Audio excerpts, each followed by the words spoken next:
Greetings and welcome to week 7 of the Let's Play Summer Blockbuster. This week we were allowed to choose what console we want to play, but we did not get the genre or game or whatever. I chose the Sega Genesis, and obviously I was given Truxton. I am one of 3 people who chose Genesis, which is kind of discouraging, just saying, because the other 2 people, War and Sunburst Spacer, happen to be very good at shoot 'em ups. Whereas me, I like the hand-eye coordination and whatever to effectively keep dodging the spreads. So we basically got 3 guys, 2 are really good at the game. They know how to beat the game, and they have plenty of experience with the genre. Then there's a 3rd guy, me, who's just there and has no idea what the hell he's doing. I spent quite a bit of time practicing this, and after about 20-30 minutes I realized I'm no good at this genre because I can't dodge all these bullets. So I did the thing that I'm good at, is to find a way to eliminate, at least temporarily, my weakness in the game, and get far enough to where I can get the achievements. So I decided to die on purpose, like I did just now, so I could exploit a little game mechanic where you get to keep the little power-ups, or the P's, whatever you want to call them, when you die. So I could get the 2nd tier weapon here. I like this blue ray weapon. I think it's called Truxton beam, because it just hits everything on screen when you have it fully powered. This is how I managed to eliminate the slight weakness I have, until later on where I just screw up majorly. My theory is, if they can't shoot at you, you don't have to worry about dodging them. Which is pretty much true.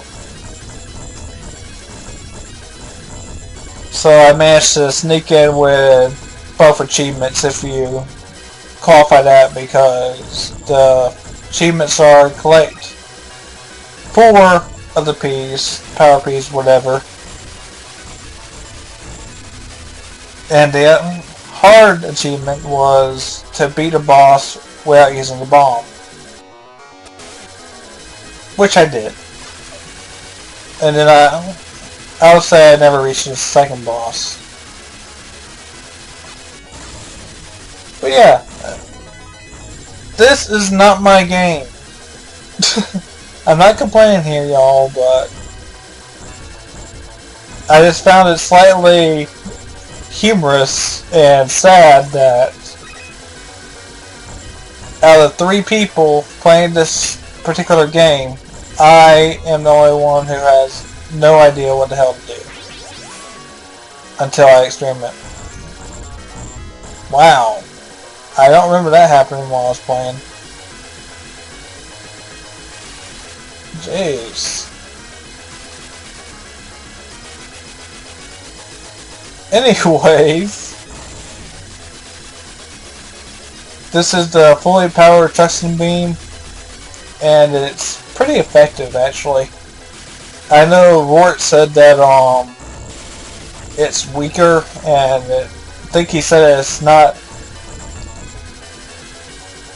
ideal for bosses or whatever.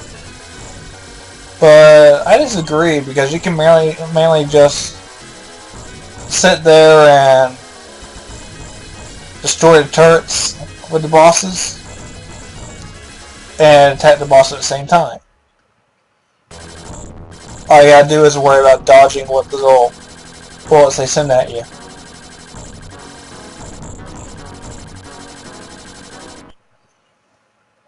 And I pause here to readjust my positioning.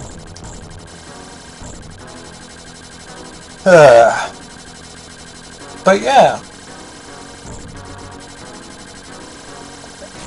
My strategy here was just to find out what I could use to at least get to a certain point in the game to make up for my lack of skills in the genre. And when I noticed that when you die, you get to keep the P's, that gave me the idea of maybe I can get an early stage maximum level weapon. And so I started experimenting on where I should die at. So which checkpoint to go back to.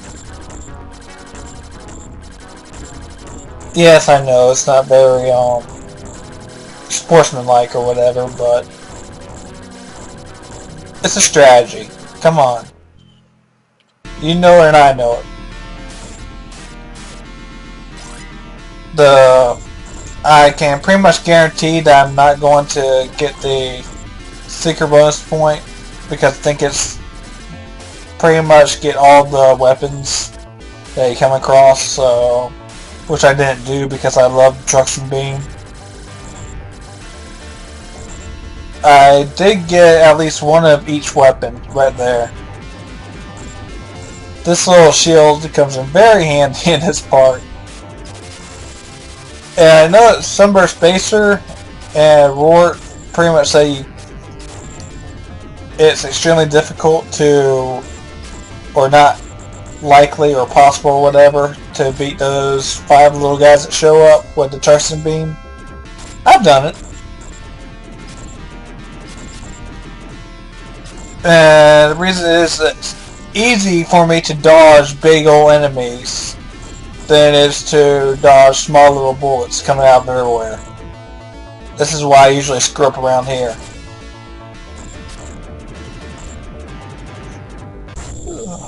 And I had no idea what I was doing there. Oh well. This is where everything goes downhill. My shield's gone, so I can't really protect against the enemies coming in from behind me.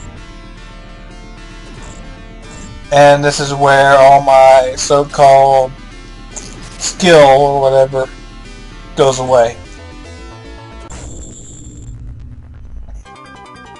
Now, as for the other games that were given, Chronomaniac, I think, was the only one who chose NES, and he got Dragon Spirit, I think it was. That was like a pretty fun game, actually. Looks more fun than Truxton, I can tell you that. Not that Truxton isn't fun, I had a blast playing the game, but it's just not my specialty, not my genre.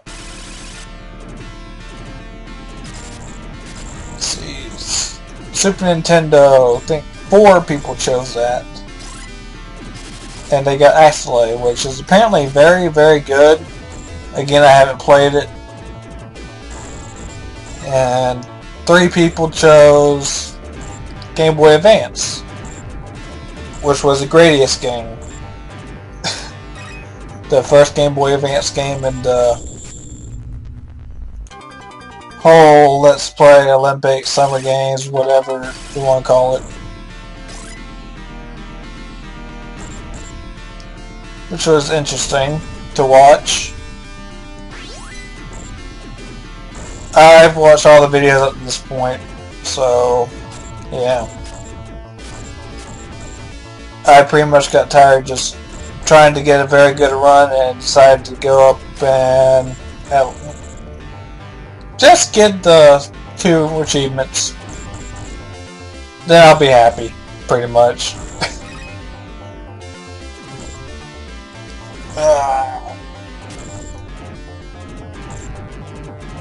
Now, I remember in Fakakashi's video that he was saying something about how some people, when the game's selected, no matter what genre, there's a bunch of people coming up saying that they love this game, it's one they grew up with, and he's one of the guys who grew up on RPGs. I'm the same way. Actually, my favorite and first RPG that I played is one that was hosted in the original Summer Olympics. Or whatever. Screw it. Let's play Olympics. Shining Force. Which I played when I was 3, so. I don't have very good hand-eye coordination and motor skills, you could say. I don't have any coordination, period, actually. But that's not relevant to video games. I guess.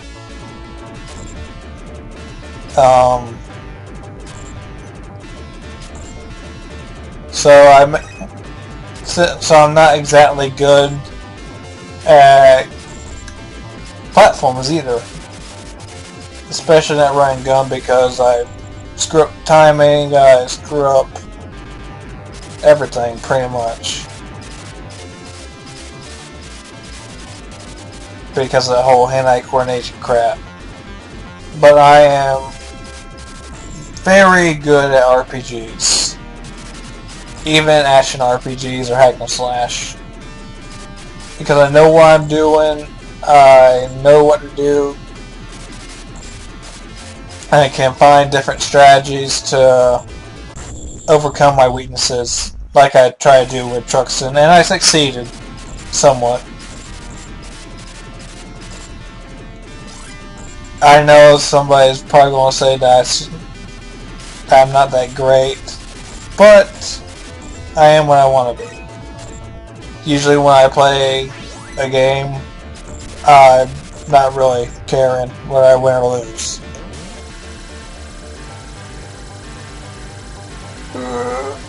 But of course, for a competition, I've at least got to put some effort into it, right? This is pretty much as far as I go from here, right? I recorded this late last night before I went to bed.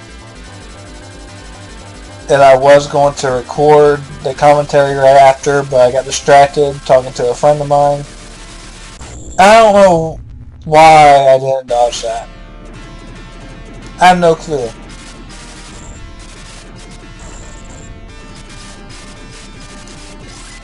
But yeah, there's nothing I can really do in Truxton. I did mean what I told Sunburst Space during the forums. That apparently the arcade version of Truxton makes the Genesis port or version, whatever, look like cake, or I don't remember how I said that was much harder than hard difficulty on the Genesis version. But I would like to try the game. I just like to see the differences in the versions of games. I like difficult games, even though I suck at them. Believe it or not, if that makes any sense. I like seeing what I can do with my limits. I like to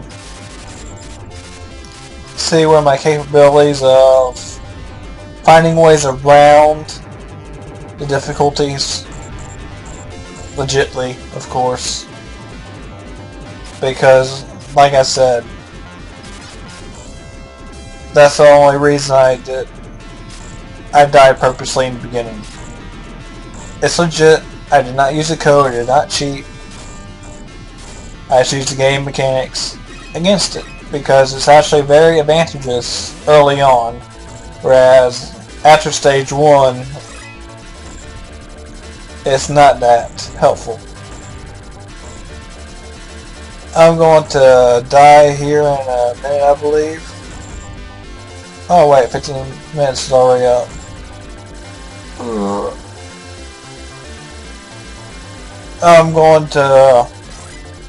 I'm looking forward to the next game actually, because we were told to choose our robot masters. I chose Bubble Man. So yeah, that should be interesting. I'm not real big into Mega Man, but I have an idea that it's not a Mega Man game. Obviously, I could be wrong. But I guess it has to do with bubbles for some odd reason. Bobble, I hope. Anyways, this is about the end of the video. I will see y'all next week. Have a good one.